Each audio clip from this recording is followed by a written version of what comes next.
Wes. And Shonda. And welcome to DinkLife. Today's episode, we are continuing our Japan travel series. And today was the day that we spent our first day at USJ, Universal Studios Japan. From everything, we must have watched a million vlogs before we left. Yeah. And everything that we watched recommended that we buy tickets ahead of time in case the park sold out. Now, unfortunately, with Universal Studios Japan and Disney, we found out, and this may change later, but I believe it is still the same now. Yeah, it's a weird thing. You cannot use American credit cards on the park website. So you cannot go to the park website and buy tickets from the site like you can here. Some people say some credit cards work, but it's a crapshoot. None of our credit cards worked on it. It would charge it, but then I don't know, it wasn't like I denied it or something, it would just kick it right back. What had happened was we watched a vlog that recommended you use Klook, which is an independent website.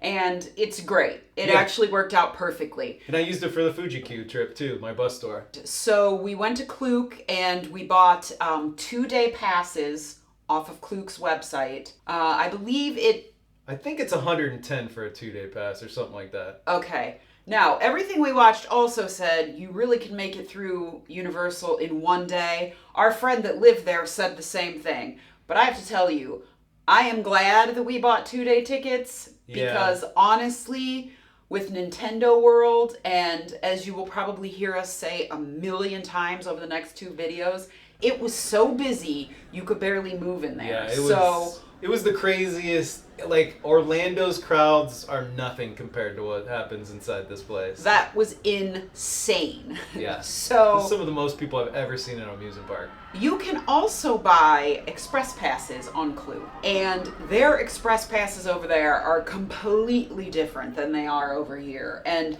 somewhat confusing if you don't take the time to look at them ahead of time. Yeah, very confusing. Yeah, here you just buy an express pass. It gets you on everything that has an express pass line, and that's that. That's what you pay for. Yep.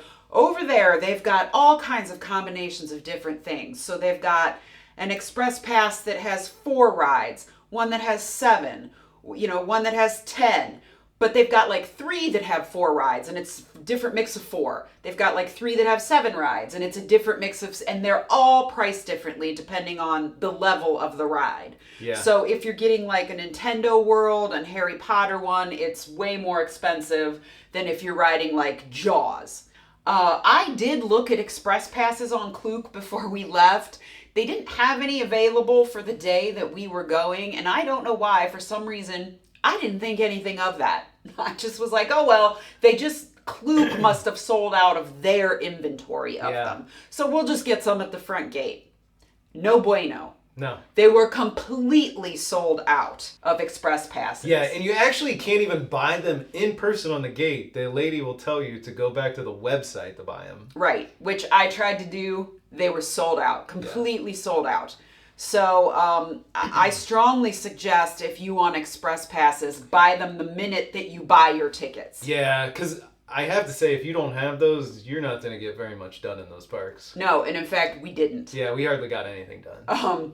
The good thing is, the basic reason we were going was Super Nintendo World. Yeah. The one in California had just opened up right before we left. Yeah. Obviously, the one in Florida isn't open yet.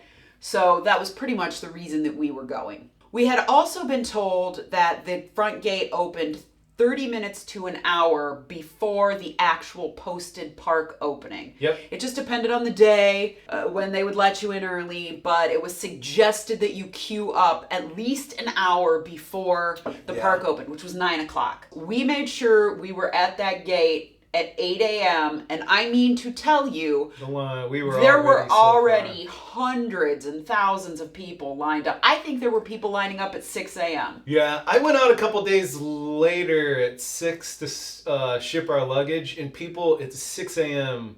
for the 9 o'clock opening were already in line. I will say, we'll talk about later, it doesn't pay to queue up early at Disney. It does pay to queue up early at Universal. Yeah. We only got on like one ride. You only get an advantage on one ride, and that's it. But it was better than nothing. Yeah. So we didn't know this. We had no clue how busy it was going to be. we were just kind of like, la-di-da. And I mean, I will say the line did move very quickly once it started moving. Yeah, one nice thing is they didn't really have a security check. I mean, they do have a security check, but it's nothing like that. You don't have to go through metal detectors. You kind of just open your bag up and they let you right in. Nice thing about a country that has no guns in it. Right. Yeah. Right. They do have guns, but they have very strict gun laws. Yeah. Yeah, Nothing like here. Yeah, it's basically just they do a little stick through your bag and then you're right on in the park. Yeah, it was one of the fastest entries into a park I've ever been at. The cool thing is when you enter this park, it's just like a Disney, there's sort of a main street with a bunch of shops and restaurants, but it's covered because I hear it gets very, very hot there in the summer, and then they do get a lot of rain. They get a lot of rain, so it's nice because that whole shopping dining area is covered up, so it's just pleasant to walk through when you first get in there. It was really nice. Yeah. Nothing's open. Yeah. So that's the other thing we should mention. The stores and the restaurants don't open till 10, 11, sometimes noon. Yeah, real weird. So, if you want a coffee, don't wait to get it in there. Get it outside by your hotel, because once you get in, you're probably not going to find a coffee. No, at least for an hour or two. Yeah, unless you just want vending machine coffee. That's about all we could get. Right, which we didn't know. We also didn't know any of this, so we didn't rush to a ride because we were like, oh, we'll get some coffee, we'll wander around. No. So if you walk in and you continue straight, you're going to walk into the New York area, the set area, sort of like we have in Florida and California. If you head off to the right, then you are walking into the main area of the park where there's the Mel's Diner, a couple roller coasters, Jaws. So I guess it just depends on what you want to do. We actually just walked straight. Yeah, we didn't know. Yeah, I have to suggest though, if you're going in, the first ride I would probably go to, if you have any interest in it, is the VR ride. Yeah, so if you keep walking straight and you head into the set area, they have a ride there that sort of changes depending on what's popular at the time in Japan. At this time that we went, it was a Doraemon. It was a 4D, very popular character there. I've seen they've had anime. Lupin the Third has been a ride there. Mm-hmm. But it's basically, I think it's a trackless ride that you ride through something, but you basically wear a VR headset while you're going through the ride. And I mean to tell you, we had been in that park maybe 25 minutes. Yeah. And the wait time was already up to 220 minutes. Yeah. And the single rider line was 180 minutes. So there was no getting on that thing. Yeah. We just were like, no, we're not wasting. It seemed like everybody ran to that. Yeah. And we didn't want to waste 4 hours of our day waiting in line for something. Yep. When we had such a limited amount of time there. So we just wandered around the back lot for a while, got some really good pictures. There weren't a lot of people there early. So I will say, if you want to get some good pictures with nobody in them, the time to go there is first thing in the morning. You can get some pretty good ones in the morning. We did. And then we sort of wandered back through and just kind of tried to get a feel for how the park was laid out. The other thing I will also say is that if you want to get into Super Nintendo World, you have to go to the middle of the park by where the entrance to the Jaws ride is, and you have to request a time if you don't have an express pass. Yes. If you were not able to get an express pass, you must go there and request a timed entry into Nintendo World. And they do sell out very quickly, so I would say probably immediately when you get into the park, just head to that center section, get yourself a time to go into Nintendo World, and then that way you'll have it. Yeah, and if you install the app on your phone, you can queue up for it. You have to just scan your ticket in. Yeah. They have to know that you're actually in the park and you have a ticket for that day. And you can't do it until you're in the park on the app. Right, exactly. So we actually managed to use the app and scan our tickets. Yeah. And we got a very early entry to Nintendo World. I want to say it was 9:30, 10 o'clock. You have an hour. Yeah, and when you do it, you cannot pick. It's pretty only. The windows they give you are very early if you do it this early. So if you actually want to see Nintendo World in the evening, you probably want to actually do this queue up maybe around noon or 1 or something. But you're still going to be risking it. Yeah, you might get blocked out for the whole day. I mean, if you want to chance it and see it lit up at night. Now, if you get an express pass, if you're able to get one, the good news is you can go in anytime. Yeah. So that would prevent you needing to get a timed entry once you're in the park.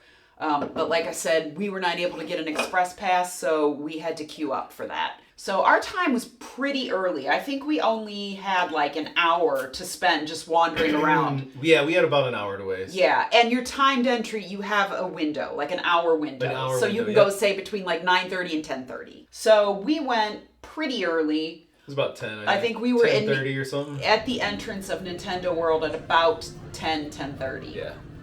There is quite a long line, even if you have a timed entry, to get into Nintendo World. So just know, once you get there, you're probably going to stand in line for 10 or 15 minutes just to get in the front entrance. Yeah. Just letting you know ahead of time. So one thing that places will tell you is you can then buy a wristband. Some people will say, oh, it's not necessary to have a good time. I'm not a huge Nintendo freak. I've played Mario Kart a couple of times, and that's about it. I mean, honestly, I'm not terribly familiar with most of the games. But I have to tell you, I bought a wristband, and I would have been so disappointed if I hadn't. Yeah. I would say get it right when you want. They sell it right even before you walk into Nintendo World. Well, the only reason I would not recommend that is the line at that kiosk is really a little long. Longer. Whereas if you wait until you actually get into Nintendo World, like we didn't wait at all. Yeah. We just walked right up and bought a wristband. And actually, these are the wristbands. Yeah, this is what they look like. You want to get the wristband though before you ride any ride, because you actually will register this wristband into the Universal app, and it almost plays like a game in there. And you need the wristband to play the games. I mean, I don't know that I would have, if I would have just stood around watching him play, I probably would have been miserable. So yeah, the bands are not cheap. I mean, they were $30 a piece. Yeah, roughly with the conversion rate around $30 a piece. But again, I say splurge. Yeah, I definitely say splurge. I think they're well worth it. It made Nintendo World. Like, I don't think the Harry Potter ones are a necessity. No. But this is definitely a necessity to have your full fun inside there. Especially if you're a Nintendo freak. Yeah. Like, I definitely, even with me not being one, it was well worth the money. So while you're playing this, inside the app, you want to get these 3 keys. And then that unlocks so you can actually fight one of the Bowser kids at the very end. And it's a really fun event. It's like almost a 10-person multiplayer game in a room with a huge screen. And it's like a motion controlled thing. You're like firing fireballs. But it's really fun. It is.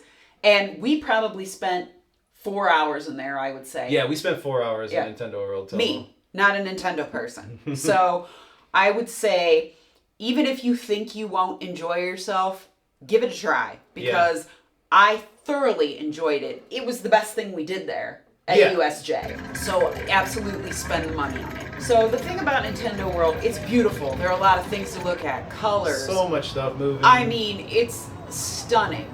But there are only 2 rides back there. The first ride we did was the Mario Kart. Right? Mario Kart. And when we got there, it said, I think 50-minute wait. And it was about right. Yeah, it was spot on. The time was spot on. But I'll tell you, there is so much to look at in line. The queue for that ride is amazing. I didn't feel like we were in line for 50 minutes at all. Yeah. I thought the queue for the ride was actually more amazing than probably the ride. Yeah, we struggled a little bit with the ride. I was really excited to ride it, but it wasn't my most impressive ride I've ever seen. No. The AR thing, it's a neat thing, but it really just blocks out everything you see, so you don't really actually see the world. All you're seeing is this AR video game. Yeah, I mean, ideally you would ride it 2 or 3 times. You would ride it once just to see what was going on and to figure out what you needed to do, and then the second time you would actually play the game, but we just didn't have time for that. And it's not, I would say it's less like a Mario Kart thing and more like a shooting gallery with your head. Yes.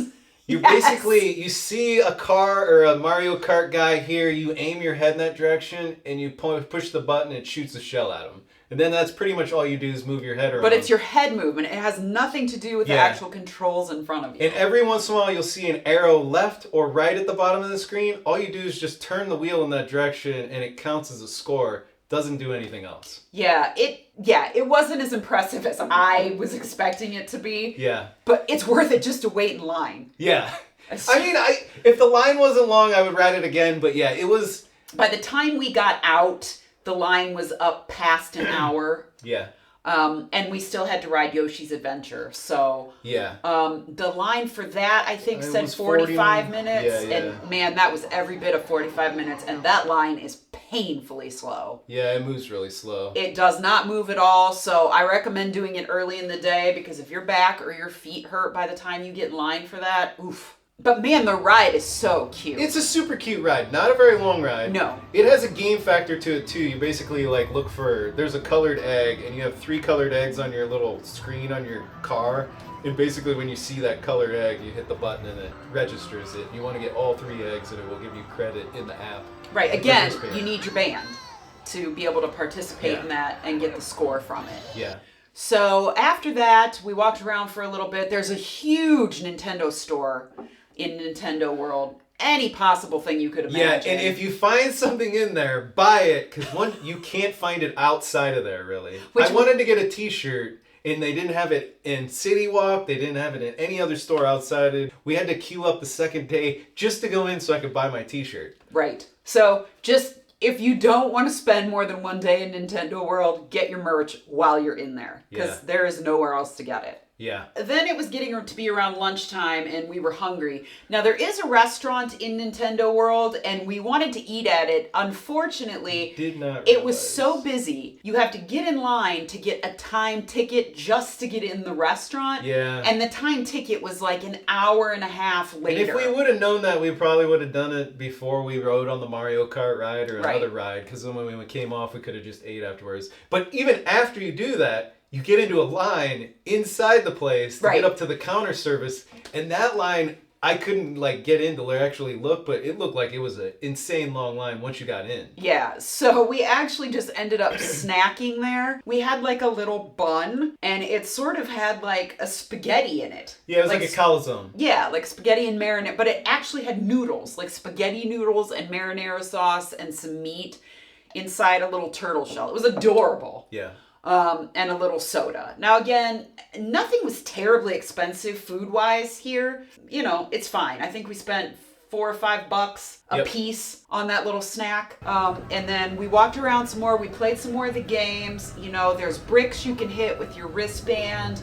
There's a bunch of little side games that you can play, but you have to have a wristband to play them. Yeah, and those ones you had, a lot of those you had to wait in a very short line, but the line maybe was 20 minutes at the max. Yeah, I don't even know if it was that, maybe like, 10, 15 For the one minutes. crank game, we probably waited 20 minutes, but they weren't. They moved pretty quick. They did, and they were a lot of fun. Yeah. Which again, you'd be missing out on that if you didn't buy the wristband, and I think, you know, you wouldn't get as much fun out of Nintendo World as you would if you have the wristband. And then they had another game where it was kind of like Super Mario Brothers 3, where you actually had to hit the blocks at the end, almost like a slot machine. Oh, yes. Yeah, and you basically try to get like 3 matching things, like 3 mushrooms or whatever. It was pretty cute.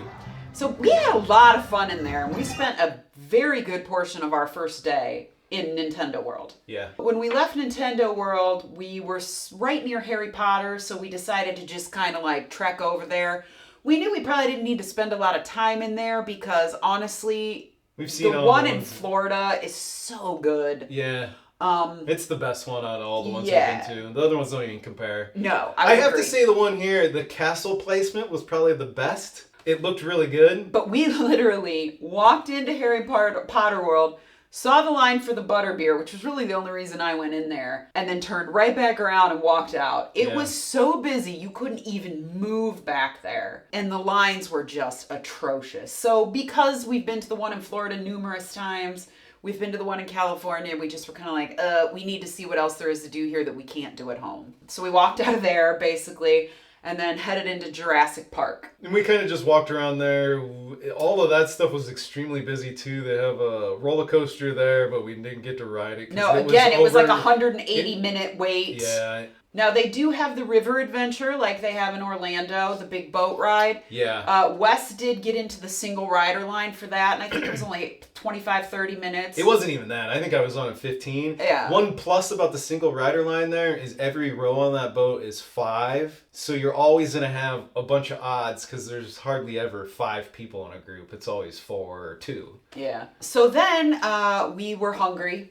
You know, we had really been hungry since we were in Nintendo World. So we headed to the front of the park and we found like a boulangerie. It just had like some sandwiches and some salads and things of that nature. Now, I will say, they don't have a lot of choices at these restaurants like we do here. There's like 3 things on the menu, and that's it. Yeah. That's what you get. I mean, they're all very delicious, but you don't have nearly the amount of choices that we have here. No. So we were there probably a month before Easter, and they had like a really cute little pastrami sandwich with some egg salad on top of it. It was on a croissant type roll. And it had a little bunny butt sticking out of it. It was absolutely adorable. Yeah, and the bunny butt was it was an egg. Yeah. Soft. It was like a soft-boiled egg that you could egg. release over top of your sandwich. Yeah, it was good. The side that you get with it is a salad. That's it. There's no choices. Mm-hmm. You get a sandwich and you get a little side salad in a cup. And it was plenty of food. Their portion sizes over there are not nearly as big as they are here. No. You don't need it. You really don't need it. I mean, we were fine. Yeah. You know. But you'll notice over there, nobody's overweight, really. Yeah. Just letting you know, the portion sizes are normal. Yeah. So if you're a big eater, it's probably not going to be enough. Yeah. For us, it was plenty. Mm-hmm. After lunch, we decided to watch the parade. The parade that was going at the time we were there was called No Limits. Yeah, it was it kind of have a little mix with Nintendo. Yeah, it was like Nintendo, Minions, Sesame Street. Pokemon. Yeah, it was a little bit of everything. And I think we only waited 30 minutes for a spot. We didn't wait long. And we were maybe 1 row back. And this is a standing parade, not like a Disney parade. You actually stand for the parade. Like we do here. Yep. Like we do here. But the parade was only 6 minutes long. It seemed a lot longer to me. Super catchy song. Yeah. Oh my God. I was still singing it the next day. Seriously. I'll play a clip of it so you can hear the No Limit song. Yeah. It was really catchy. And in English. Yeah. And you know, just like at Disney World and everywhere else, all the singers and dancers were singing along with the song. Yeah. Very good. It was a very, very good parade. Really well. Lots of dancers, and they're all really good. I thought they had a bunch of model Mario Karts too, really cool with characters on it. Yeah. We actually have a full video of the parade if you check out the channel. Yeah, I can put a link so you can just watch the full parade if you want to. It's really cool. I enjoyed it. So after that, we wandered back to the Minions area. Now, this is something that we don't have in any of the parks here. No, none of the parks here. It was a full-blown area devoted to the Minions. Minion movies. There were a couple of kiddie rides. There weren't any adult rides. There were some flat rides for kids, a couple of games, and one really big store. In fact, I saw a sweatshirt in there, and I'm not a huge sweatshirt wearer. That was Bob's favorite teddy bear. I had to have it. So I did end up buying that. But it was just a very well-themed area. Yeah, it was really well themed. It sits right next to the San Francisco type area? Yeah, the New York, San Francisco backlot area, it's right next to that. Yeah, which even those areas, it's very similar to the Orlando area, but I actually think theirs looks better. I would agree with that. Then the Japan version looks way better than the Orlando, San Francisco area and all that. Mm-hmm. So we spent a little bit of time in there. Again, that place was so busy you could barely move. Yeah. But you kind of just get used to it. You know, it just is what it is. Yeah. Well, then we headed back toward the front of the park. We wanted to see the monster show there. Unlike in Florida, the monster show is like the makeup show that's been there forever. Yeah. This one was actually like singing and dancing. So it was themed around Beetlejuice. He was like the narrator. And it was funny because he spoke in Japanese. But then all of the songs were like American rock and pop songs, and they sang them in English. Yes, and I think he might have been the only Japanese actor in the Yes, show. And everybody else was from America. Yeah. So that was kind of cool, actually, because even though we didn't know like the gist of the storyline, we certainly knew all the songs.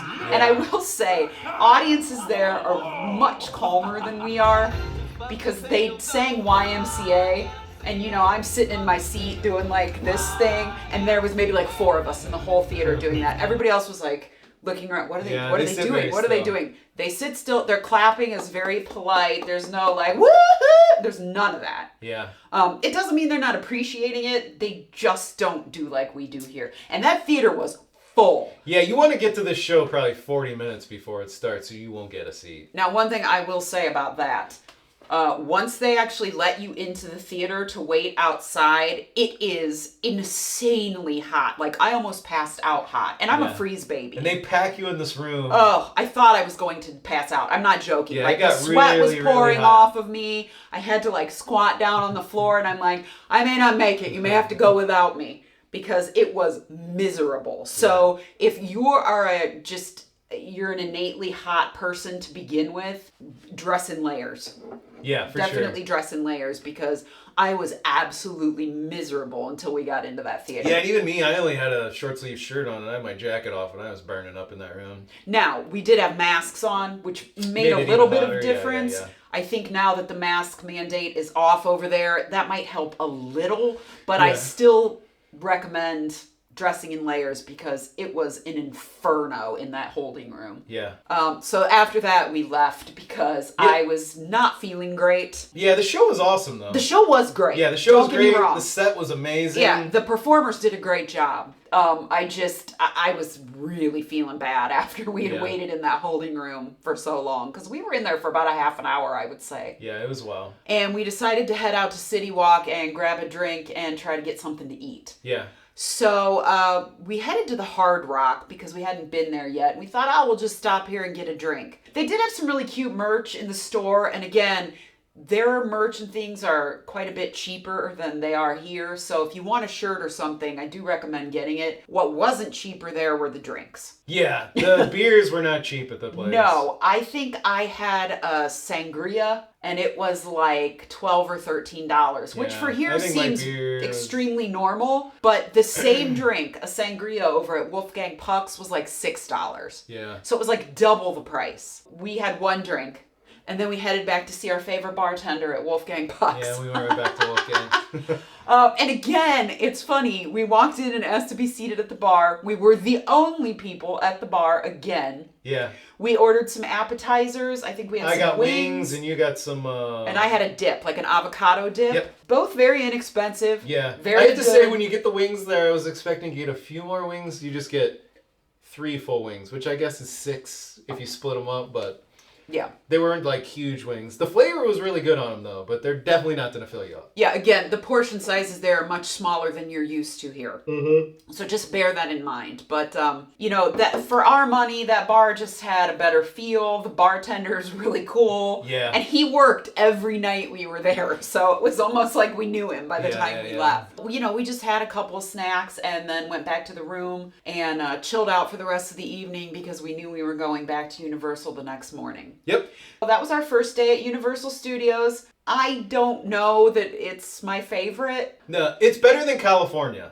Sorta. If we didn't have Nintendo World in California now, I would say absolutely it outshines California. I don't know now that Nintendo World is in California. I mean, obviously your pick's not that way, but for me, I would say it goes Florida, Japan. I don't know that I'll ever need to go back there if we get back to Japan. No, I don't think I would ever go back to it again. No. I mean, it was fun. It was cool to go to the one time. I loved the Nintendo World, but the rest of the park and just how busy it was, I did not enjoy it. I will say, though, the Citywalk there, the food is far superior to either of the ones here in the States. Oh, yeah. Just the quality of the food.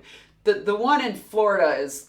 The food kind of sucks at all the places. I mean, it's mediocre food, all of it. It's okay, except Voodoo Donuts, which I do love. But, yeah, it's okay. So I will say the food at the Citywalk in Japan, the quality... It's by far the best food out of all of them. Yeah, I would agree with that. Even I would say the food in the park is better than all the food at Universal here. Yes, the Universal here doesn't have a lot of great food choices. No, I don't think Universal's food's very good here. Again, I think if you've never been... and you have the time, go. If you have been to the one in California and the only reason you were going was Nintendo World, you could probably skip it. So that's just our recommendation, of course. I mean, you might go and find that you have the best time.